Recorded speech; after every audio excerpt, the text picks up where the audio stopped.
tardes, muy buenas noches. Bienvenidos a la emisión estelar del noticiero. Saludos, Rocío, saludos a todos. Ecuador está conmocionado por la muerte de 3 niños en manos de su madre y padrastro. Ocurrió en Quito y Riobamba.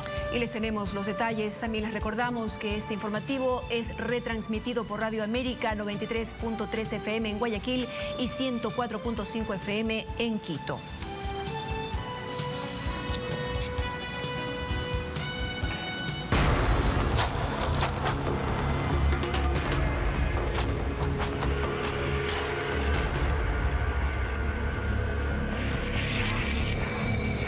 La Fiscalía continúa con las diligencias por los medicamentos caducados encontrados en el Hospital Carlos Andrade Marín. Un equipo del noticiero recorrió esa casa de salud y evidenció que medicinas expiradas desde 1996 siguen ahí. Además, bodegas llenas de humedad, cajas destrozadas e instalaciones obsoletas.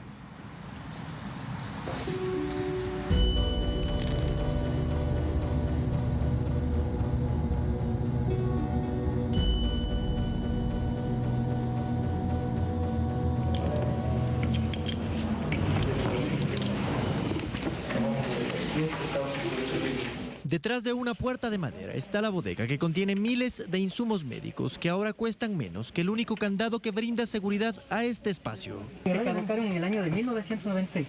Son insumos médicos, Es muy difícil caminar por este espacio que está en el subsuelo del Hospital Carlos Andrade Marín en Quito. Hay que tener cuidado incluso para no golpearse al momento de caminar. Sin embargo, esta bodega y otra que está a la izquierda de esta casa de salud son en donde se almacenan más o menos 6 millones de dólares en medicamentos caducados. Medicamentos que pudieron haber sido utilizados por pacientes con cáncer, pacientes con VIH o simplemente por pacientes que necesitaban un paracetamol. Son tuberías viejas que están sobre los medicamentos. Provocaron que la humedad dañe las cajas. El nuevo director del hospital dice que no hubo un control adecuado. Estaban los caducados con los fármacos que estábamos usando, el tema de limpieza. Son bodegas que están junto a otras que acogen a medicamentos que aún pueden ser utilizados, aunque la inversión del IES bordea los 70 millones de dólares. Ni las puertas de acceso recibieron mantenimiento. No existen cámaras de vigilancia. Productos que tienen fecha de caducidad. ¿Dice cuándo caduca? Abril del 2018. Se elaboró en el 16 y caducó en abril del 2018. Y aquí hay medicamentos para el VIH también, ¿no? Sí, había un medicamento para el VIH que se encontró. El recorrido continúa. Junto a una de las bodegas está la lavandería del hospital. Vidrios rotos y paredes y pisos en muy malas condiciones. El director médico dice que vamos a lo que conocen como la piscina. Caminamos por pasillos donde están muy pocos pacientes. Al llegar, nos anticipan. Esta era una piscina para rehabilitación de fisiatría. Ahora es una bodega donde están trajes médicos, colchones, vasos plásticos y demás. Obviamente esta mala distribución también hace que a veces no tengas identificado bien los productos, dónde están. La Fiscalía dice que el 9 de julio de 2019 abrió una investigación previa por peculado de 6.5 millones de dólares. Por 1.904 lotes de insumos, 5.4 millones y 114 lotes de medicamentos caducados, 1.1 millones encontrados en el Hospital Carlos Andrade Marín. ¿Cuál es la versión que ustedes tienen? Pedro Aguilar, ex coordinador jurídico de esa casa de salud, dice que fueron ellos quienes colocaron esa denuncia. El nuevo gerente, en una situación o en una acción de sensacionalismo, movió las pruebas, porque todo ese medicamento ya estaba inventariado por la perito. Ese no es el proceso. Hay que hacer un conteo manual, determinar la cifra exacta y pasarla a Contraloría y Fiscalía ya con para que determinen las responsabilidades. Y anticipa que ellos identificaron que hubo administraciones que compraron medicamentos hasta para 25 años. ¿Qué es eso, doctor? Esto es una cama. En una próxima entrega revelaremos otros hallazgos. Las exautoridades del HCAM explicarán por qué se caducaron esos medicamentos. Cristian Hidalgo, TC Televisión. Y esto ocurre en uno de los hospitales más importantes del país. Una niña de apenas 4 años murió tras sufrir una brutal golpiza de su padrastro extranjero. Ocurrió en Riobamba. Por la gravedad de las lesiones, fue trasladada a Quito, donde permaneció varios días en terapia intensiva.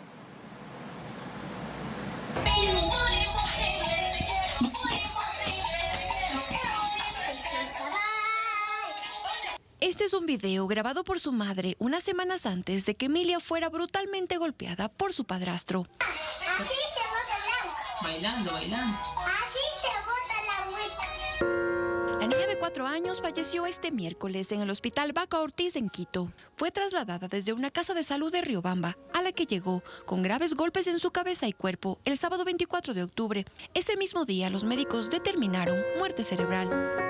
El cadáver llegó este jueves a la morgue y tras practicarle la necropsia de ley, medicina legal determinó que el golpe en su cabeza fue la causa de muerte. A lo que me acaba de decir el doctor es que sí le han pegado. Erika Daquilema es la madre de Emilia. Fue quien recibió el reporte de los médicos legistas y aseguró que le habrían indicado que no se encontraron signos de violación sexual. No hay violación. Los golpes sí, y también estaba con COVID. La madre de la menor se habría unido hace 2 meses con el presunto agresor y que durante ese tiempo no se mostró violento hasta el día que la niña ingresó al hospital. El sábado yo le dejé bien a mi nena.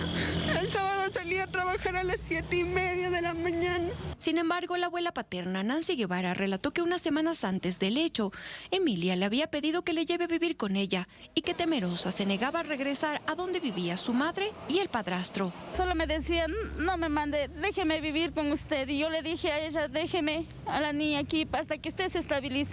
Y ella dijo que no. El presunto agresor de Emilia está detenido. Sería de nacionalidad venezolana. La familia del extranjero asegura que el hombre tendría trastornos de personalidad. Lo único que se busca es que a través de las investigaciones salgan los hechos reales y se pueda determinar con la culpabilidad. El mismo día que Emilia ingresó al hospital en Riobamba, habría relatado a la policía que la menor se había caído de la cama mientras jugaba. Sin embargo, fue detenido cuando los médicos de la casa de salud indicaron a las autoridades que la niña tenía golpes en sus manos, piernas y en el rostro. Karen Aro, TS Televisión. Y ya las cosas no se pueden cambiar. Emilia es un angelito. Esta es una de las noticias que más duelen, que destrozan el corazón, ¿no? Madres, por favor, a tener presente. Nuestros hijos son lo más importante. Cuidado con quienes escogen para que esté cerca de su niño o de su niña. Abrir mucho los ojos en casa, a seguir hablando en casa y a seguir encendiendo las alertas también para que casos como estos no se repitan. ¿Cómo duele? Y sobre este terrible caso, familiares de Emilia protagonizaron un plantón en los exteriores del centro de privación de Riobamba, donde permanece recluido el extranjero acusado de provocar la muerte de esta pequeña. Pidieron que se haga justicia. Mañana rendirá su versión de los hechos. Se confirmó que tiene una identidad falsa.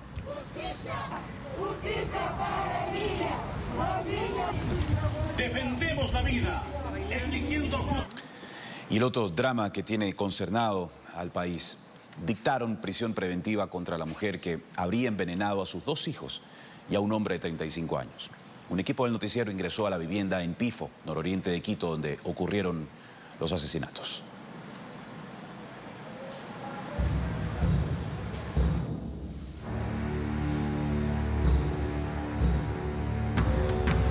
Esfuerzo y estar esperando unas horas fuera de la casa, pudimos ingresar al lugar donde ocurrieron los hechos. Sin embargo, como vemos, la casa permanece cerrada con llave.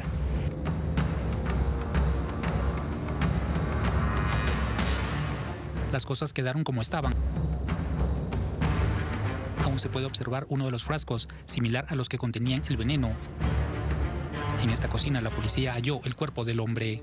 Entonces ya después ingresamos al dormitorio y encontramos a los 2 niños ahí ya muertos. Y ya a los pocos minutos ya llegó la policía. Olía mal desde la mañana mismo, cuando ya hubo el problema con la empleada que se la llevaron al hospital. A través de pericias forenses, la policía pudo identificar el cadáver encontrado en la casa. Se trata de un hombre de 28 años, reportado como desaparecido desde hace 12 días. Este ciudadano fue identificado a través de sus huellas digitales como una persona de 28 años que había sido presuntamente desaparecido hace aproximadamente 12 días, no se lo encontraba. Este ciudadano responde a los nombres de Jaime Giovanni Ye. La causa de la muerte habría sido la ingesta de veneno, pero además existirían otras causas que habrían ocasionado su fallecimiento. También haya sido envenenado, de acuerdo al protocolo indica de que tiene características similares al envenenamiento. Posiblemente también hay una forma también de muerte, pues el médico establece la forma, la manera de muerte, y uno de los indicios también es asfixia por sofocación. Para asesinar a sus hijos y al joven de 28 años, la mujer habría utilizado un raticida. Se presume que habría planificado todos los crímenes. Los niños, sí, definitivamente ellos tienen también, de acuerdo al protocolo, unos síntomas de haber ingerido alguna sustancia química, posiblemente un veneno raticida. En el hospital de Calderón, en medio de fuertes medidas de seguridad, se llevó a cabo la audiencia de formulación de cargos cuando aún estaba vigente la flagrancia. Se dio la audiencia correspondiente, el señor juez dio la prisión preventiva por 30 días. Estamos esperando que evolucione de la operación que hoy en la tarde la van a hacer para que sea trasladado hasta el CDP. La familia está devastada. El abuelo de los niños de 5 y 10 años no puede ni hablar por el dolor. Disculpe, amigo, no tengo palabras, se lo digo. No me salen y me ahogo, no vas a hablar. Me disculpa, mi amigo, gracias. Se investiga el nexo entre el fallecido y la mujer. ¿Cómo es que llegó a la casa y por qué habría sido asesinado? Fernando Escurra, TC Televisión. Tanto por investigar estas historias que al Ecuador entero le rompen el alma. Vamos a cambiar de tema. El traslado de Daniel Salcedo a la cárcel 4 de Quito se concretaría en las próximas horas. Ese centro carcelario inicialmente debía recibir solo a ex policías sentenciados. Sin embargo, ha acogido a varios personajes vinculados a la política. Se hace preparativos en la cárcel 4 para recibir a Daniel Salcedo. Su traslado desde el Inca se realizará con la mayor discreción. Pero está ordenado eso desde el inicio, desde el mes de junio. La disposición la notificó el juez de garantías penales, Reinaldo Ceballos, en razón de salvaguardar la vida de Daniel Salcedo. Ha recibido una seria amenaza, unas intimidaciones por parte de gente que lo está persiguiendo. La Defensoría del Pueblo ha abierto un expediente para investigar esos hechos. Salcedo es pieza clave en 4 procesos que investiga la Fiscalía por peculado, asociación ilícita, lavado de activos y fraude procesal. Daniel Salcedo fue detenido tras accidentarse en una avioneta el pasado 8 de junio en Tumbes. Fue trasladado a Guayaquil, donde permaneció en una casa de salud recuperándose. La noche del martes 28 de julio, Daniel Salcedo arribó a Quito e ingresó a la cárcel del Inca. Ahora es cuestión de horas para que tenga una nueva celda en la cárcel 4, donde al momento están detenidos Jacobo Bucaram y Daniel Mendoza. La cárcel 4 fue creada en los años 90. La casa donde funciona era de propiedad del narcotraficante Jorge Hugo Reyes Torres. Un centro que se lo considera como privilegiado, por donde han pasado ilustres huéspedes, como Doris Morán y los policías involucrados en la desaparición de los hermanos Restrepo, Fernando Aspiazu, propietario del liquidado Banco del Progreso, Alejandro Peñafiel, presidente del Banco de Préstamos, Luis Peñaranda, de la denominada Red Peñaranda, los expresidentes de la República, Fabián Alarcón y Lucio Gutiérrez, el capitán Vinicio Luna, ex coordinador de la selección de fútbol y acusado de lavado de activos, el general Fausto Tamayo, ex comandante de la Policía Nacional, el ex vicepresidente Jorge Glass. Incluso en la cárcel 4, hoy existe una celda de aislamiento bautizada como Glass. También se hospedaron aquí Virgilio Hernández y Jofre Poma. Gustavo Merino, TC Televisión. La Fiscalía General del Estado informó que un juez de Esmeraldas sufrió un atentado, presuntamente perpetrado por sicarios. Sucedió cuando salía de su casa en el cantón San Lorenzo. Estaba en su vehículo. Los sicarios dispararon 7 veces contra el funcionario, que salió ileso del ataque. El Consejo de la Judicatura rechazó enfáticamente el atentado a través de un comunicado oficial. Dio a conocer que coordinó acciones con la Policía Nacional para gestionar las medidas de protección correspondientes. El juez se encuentra resguardado por efectivos policiales. Y atención, porque desde esta noche en Guayaquil se iniciarán operativos para controlar las aglomeraciones, fiestas clandestinas y la falta de respeto a la bioseguridad. 2.000 personas, entre metropolitanos, policías nacionales y médicos, llevarán un mensaje de cuidarse a la población para evitar contagios en el feriado. 10 cuadras a la redonda. Ese es el espacio en el cual el comercio de la bahía llena casi todas las calles. Y este es uno de los sitios en los que se harán los operativos por las aglomeraciones. La alcaldesa de Guayaquil se refirió al contingente que lo ejecutará de cara al feriado. Hay como 2.000 personas en la calle y eso incluyen a los médicos también y al personal de desratización, fumigación y desinfección. Todos salen a las calles al mismo tiempo, tanto para cuidar la salud como para proteger las medidas de bioseguridad. Los operativos están todos los fines de semana, pero ahora se van a incrementar por el feriado. ¿Cuándo sabremos qué pasó el feriado? 15 días después. Se busca llevar un mensaje de prevención frente al COVID-19 y con ello disminuir o eliminar esta concurrencia masiva. La Policía Nacional también se suma a la medida de control. Vamos a estar ubicados nosotros también en aquellos lugares de mayor concentración de personas como son balnearios, centros comerciales, parques, plazas, entre otros sitios. Frente a estas disposiciones, los vendedores de la bahía ven con buenos ojos que se haga respetar el distanciamiento social. Yo creo que es una forma de seguridad para el ser humano y para la salud. Y hay mucha gente aquí, digamos no los comerciantes, sino mucha gente que viene a comprar, anda sin mascarilla. Eso me parece súper genial, porque hasta ahora ha habido rebrote y la gente no toma conciencia en cuanto a tener distanciamiento. Otro de los puntos calientes de Guayaquil es la entrada de la 8, en el noroeste. Justo aquí, en la vía principal, había muchos comerciantes, pero ellos se han reubicado en calles aledañas y explican por qué. El motivo es que uno tiene que estar, como te digo, distanciado como te digo, por el COVID-19 y ya pues sí, un poco también nos ayuda a evitar el contagio de este virus que está expandiendo alrededor mundial. Claro, sí es verdad. Ya nos ubicaron acá mejor, estamos trabajando en orden ya. ¿Quién los ubicó? El municipio, sí. La coordinación de los operativos iniciará esta noche a las 21:30 y así continúa la lucha de frenar contagios de coronavirus. Emilio Zamora, TC Televisión. Más repercusiones del coronavirus. Al menos 10.000 ecuatorianos residentes en Europa han regresado en los 2 últimos meses al país. Su situación en el viejo continente se había complicado por la pandemia. Ahora buscan recuperarse de la crisis, pero junto a sus familiares. Luego de varios años, la guayaquileña Denise Danielo arribó a la ciudad y en un desafío al confinamiento en el país donde reside, Suiza. Compara la realidad frente a la pandemia en la nación europea con Ecuador, definiéndola como crítica. Sí están tomando medidas más restrictivas que antes, porque la segunda ola se ha venido mucho más fuerte que la primera.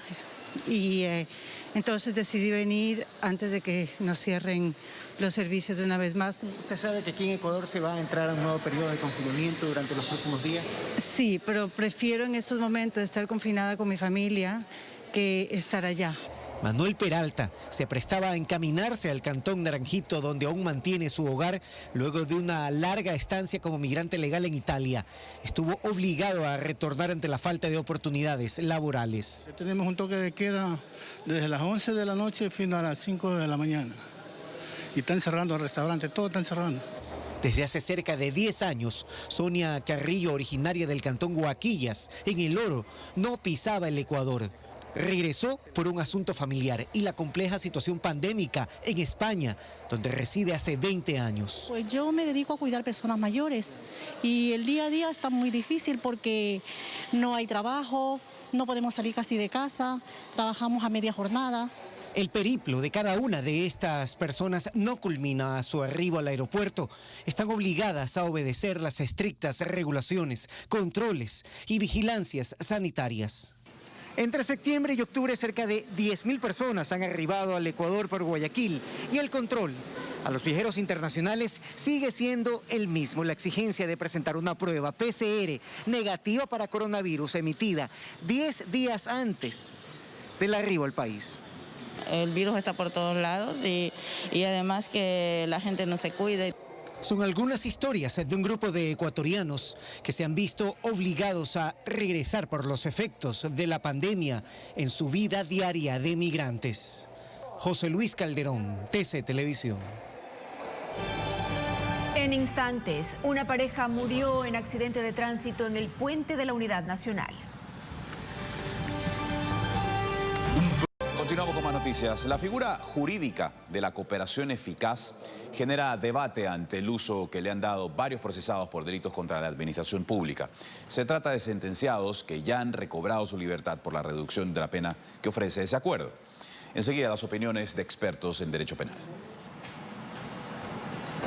El último caso de connotación donde se aplicarían los beneficios de la cooperación eficaz es el de delincuencia organizada por la fallida construcción del Hospital de Pedernales. El ex asambleísta Daniel Mendoza, por ejemplo, podría obtener una pena reducida a cambio de la entrega de información a Fiscalía, que es lo que cuestiona uno de los abogados del caso. La Fiscalía General del Estado está mal utilizando la colaboración eficaz y permitiendo que los procesados responsables de delitos se les reduzca sus condenas a cambio de nada. El delito de delincuencia organizada es sancionado con entre 5 y 10 años de cárcel. Sin embargo, la cooperación eficaz establece una pena no menor al 20% del mínimo de la condena. Pero hay más. Según el Código Orgánico Integral Penal, en casos de alta relevancia social y cuando el testimonio permita procesar a los integrantes de la cúpula de la organización delictiva, la o el fiscal solicitará a la o al juzgador una pena no menor al 10% del mínimo de la pena fijada.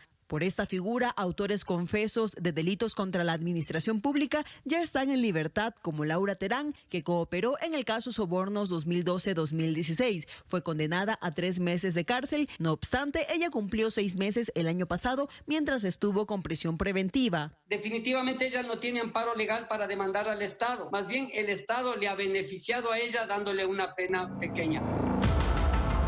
Por el mismo camino va Pamela Martínez, ex asesora de Rafael Correa, quien fue condenada a 9 meses, de los que cumplió 6 y la semana pasada ingresó a la cárcel del sur de Quito a cumplir el resto de su pena. Además, los autores materiales del plagio al político Fernando Balda en Colombia también están en libertad. Y así hay más en el caso Pases Policiales y la trama de corrupción de Odebrecht, por la que recibió la primera condena el ex vicepresidente Jorge Glass. En ese caso, el antiguo representante de la brasileña en Ecuador, José Santos, no fue procesado en nuestro país por un acuerdo de cooperación eficaz en Brasil. Fabiola Santana, TC Televisión. El ex vicepresidente Jorge Glass enfrentaría una tercera sentencia si la justicia determina su culpabilidad por el caso Singue relacionado a la adquisición de campos petroleros durante el anterior gobierno. Sin embargo, Glass podría salir de la cárcel antes de que dicha sentencia sea ejecutoriada. Les explicamos los motivos.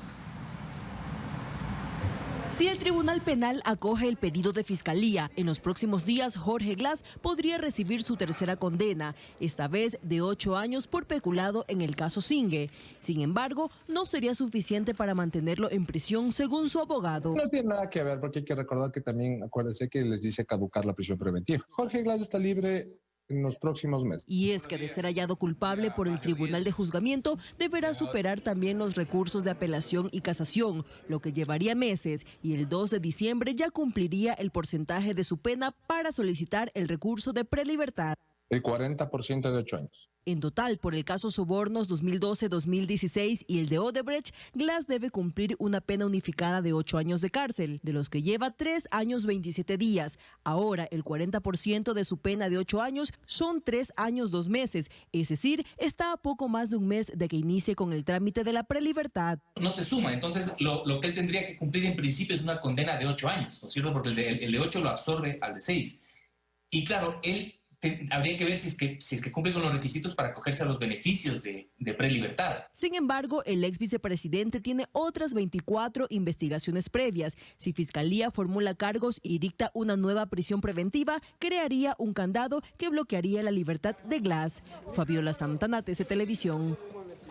Servidores judiciales temen ser despedidos tras una reforma aprobada por el Consejo de la Judicatura al reglamento de compensaciones económicas en los planes de desvinculación institucional. Les explicamos en qué consiste esta reforma.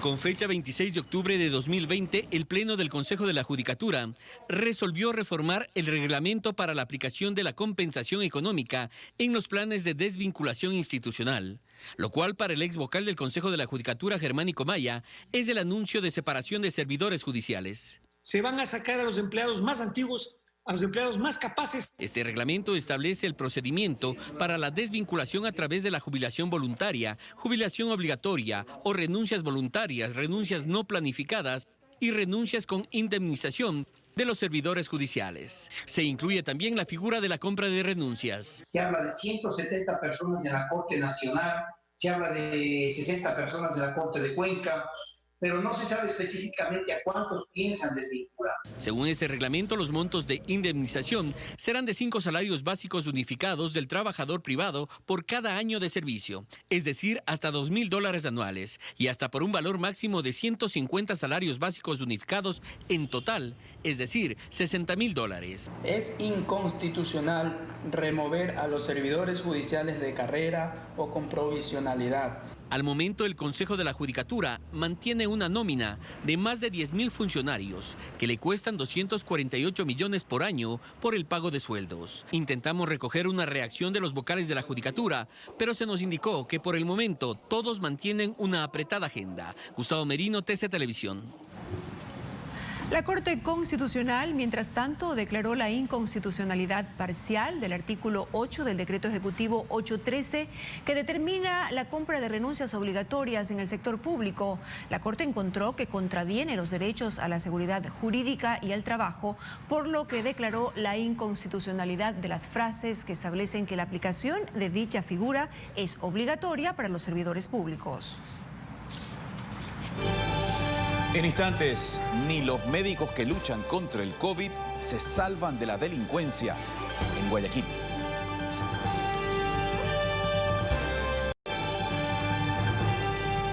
Más información para ustedes. El personal de salud que lucha contra la pandemia en las calles de Guayaquil también debe hacer frente a la delincuencia. En los últimos días, casi 10 han sido asaltados. 10, como escuchan, mientras recorren las casas en busca de contagiados del COVID-19. La policía dejó de acompañarlos luego de la terminación del estado de excepción.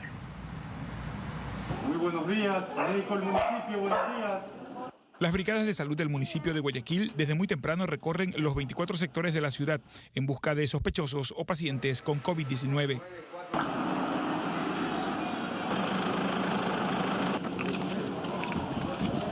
A las 18 áreas donde se trabaja hace 4 meses se sumaron en los últimos días Sauces, Samanes, Guayacanes, Ceibos, Paraíso, Urdesa, Miraflores y Kennedy, que son recorridos por las delegaciones. En primer lugar, siempre es el riesgo tanto en la salud, porque estás puerta a puerta golpeando y no sabes quién tiene coronavirus y quién no tiene coronavirus. El primer problema que nosotros tenemos como médicos y personal de la salud. En segundo lugar, la delincuencia. Obviamente, tenemos que tener bastante cuidado. Médicos del municipio, buenos días. Son 122 profesionales entre médicos, auxiliares y odontólogos, divididos en grupos de 4. Mientras duró el estado de excepción, eran custodiados por policías y militares. Ahora cumplen sus tareas sin el apoyo de seguridad. Sí, hemos tenido médicos afectados, médicos asaltados en Fertiza, hemos tenido médicos asaltados en el 8:30, a los cuales les quitan malandros, les quitan sus teléfonos, que realmente son herramientas también de trabajo nuestras. En la actualidad, alguien que presente algún síntoma sospechoso de la enfermedad, fiebre, tos, dificultad para respirar, pérdida de olfato, de gusto.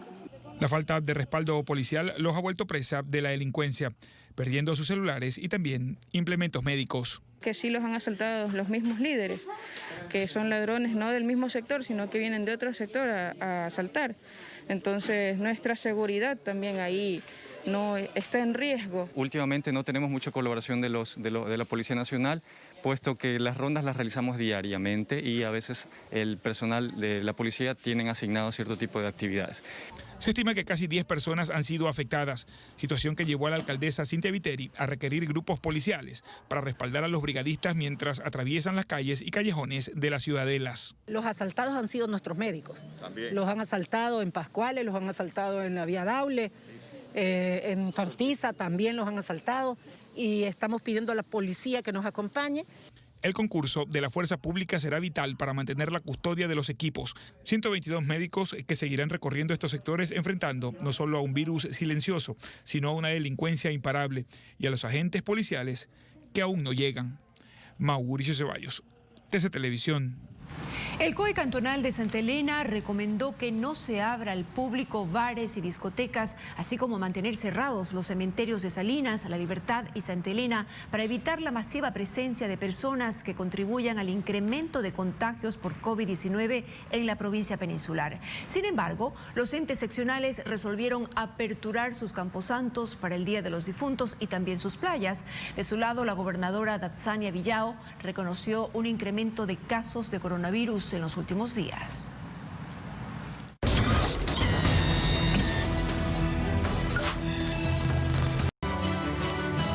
Y el coronavirus sigue imparable, como lo sabemos, más de 10 meses después de ser detectado en China. Actualmente avanza a un ritmo de 500.000 de contagios por día. Esto es en Europa, lo que ha llevado a muchos países a imponer restricciones más drásticas. La situación del coronavirus se agrava en Europa. La pandemia no muestra síntomas de remisión y la cifra de enfermos sigue al alza. En España, la nueva normalidad que vivía la población tras meses de confinamiento por la pandemia ha quedado aplastada por una segunda ola de COVID. El país ya supera el 1.000.000 de casos diagnosticados y los 35.000 fallecidos, por lo que el Congreso español aprobó con 194 votos la prórroga del estado de alarma hasta el 9 de mayo para frenar los contagios. Bajo este instrumento, los gobiernos autónomos serán los que deciden las medidas restrictivas oportunas para poner freno al COVID. Por el momento se ha impuesto el toque de queda en toda España, a excepción de Canarias. El resto de Europa vive situaciones similares. En Francia, donde 46 millones de personas ya estaban bajo toque de queda nocturno, el presidente Emmanuel Macron anunció a sus conciudadanos que a partir del viernes hay que volver a encerrarse en casa para luchar contra el virus. El mandatario llegó a asegurar que sin medidas drásticas, el país podría sufrir hasta 400.000 muertes adicionales en pocos meses. Por su parte, Alemania decretó un drástico endurecimiento de sus restricciones ante el avance imparable del COVID. El país cerrará durante un mes a partir de lunes restaurantes, bares, sitios de ocio e instituciones culturales. La canciller dijo este jueves a los alemanes que tienen por delante un invierno difícil, pero las nuevas medidas son ya insoportables para muchos. En Italia, miles de personas salieron nuevamente a la calle, generando violentos incidentes en Milán y Turín. El gobierno italiano impuso un toque de queda en varias zonas importantes, con cierre de bares y restaurantes, gimnasios, cines y salas de conciertos. El Papa Francisco anunció por su parte que celebrará la misa por difuntos infieles a causa del COVID. Pamela Montilla, TC Televisión.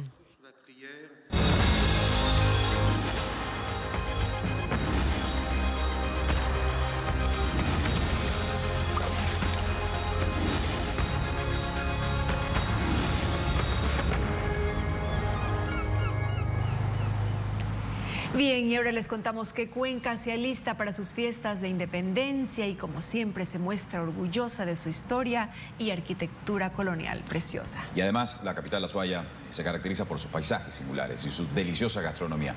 El equipo de Aventura Ecuador nos muestra más.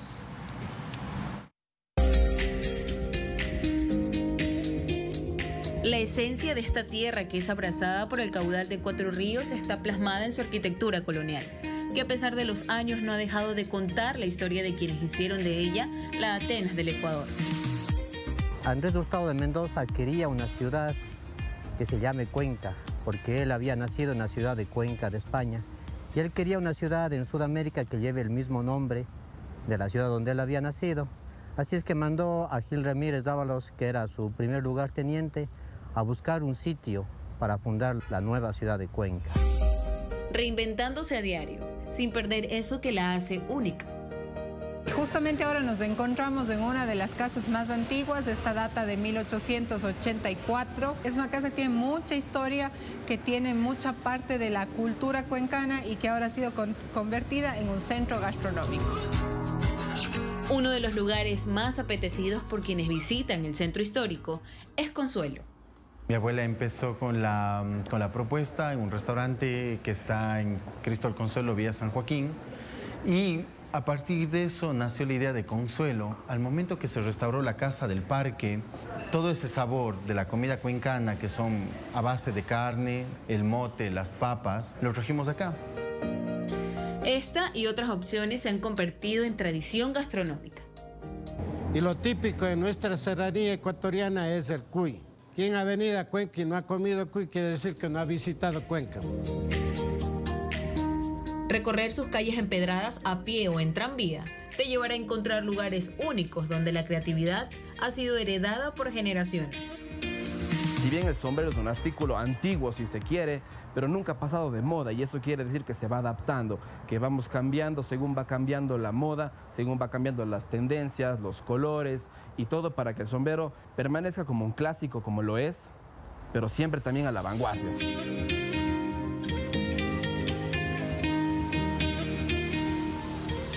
Junto al Santuario Mariano encontramos la Plaza de las Flores, uno de los lugares más coloridos que tiene la Atenas del Ecuador. Un solo día no basta para descubrirla. Por eso, una de las mejores opciones es disfrutarla desde lo alto. Al caer la noche, esta ciudad enciende sus cúpulas y deja ver lo mejor que hay en ella. Música, danza y tradición que desde su balcón le dieron fin a esta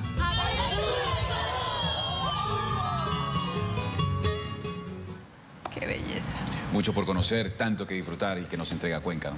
Ya se me antojó ir a Cuenca, un lugar lindo, no solo para visitar, sino también para vivir. Cuenca es precioso, su clima, su gente, tantas cosas bellas que vimos en ese reportaje. Una de mis ciudades preferidas del país. Sí, la mía también, la mía también. Bueno, es que Ecuador tiene lugares tan maravillosos y gracias a Dios los podemos disfrutar a través de Aventura Ecuador. Hay que esperar el siguiente recorrido la próxima semana, así que atentos. Un abrazo para todos, gracias como siempre por su gentil sintonía. Que estén bien.